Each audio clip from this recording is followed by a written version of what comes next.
શહેરની મધ્યમાં ગણપતિ દાદા શ્રી સિદ્ધિવિનાયક ગણપતિ દાદાનું એક જ મંદિર વિરમગામની મધ્યમાં આવેલું છે। આજે 22મો પાટોત્સવ ગણપતિ દાદાનો ઉજવાયો હરખભેર।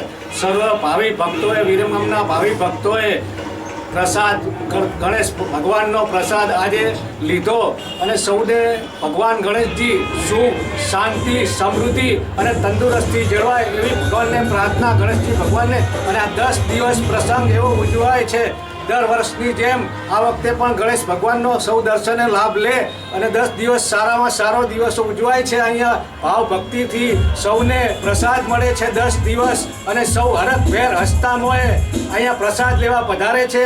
સાંજે 7 વાગે દરરોજ આરતી થાય છે સાંજના અને સર્વ ભક્તો પ્રસાદ આરોગ્ય છે એવી ભગવાનને અમારી પ્રાર્થના છે। અમે મનોમનથી અને ઉમંગથી સર્વ ભાવિ ભક્તોને પ્રસાદ અમે 10 દિવસ પૂરો જમાડીએ છીએ અને એમાં અમને આનંદ થાય છે અને ભગવાન ગણેશજી ભગવાન એમનો પ્રસાદ લઈને જે આ ભક્તો પ્રસાદ લઈને એમનું શરીર સુખ શાંતિ મળે સમૃદ્ધિ મળે એમની તંદુરસ્તી જળવાય એવી અમારી પ્રાર્થના। બોલો ગણપતિ બાપાની જય।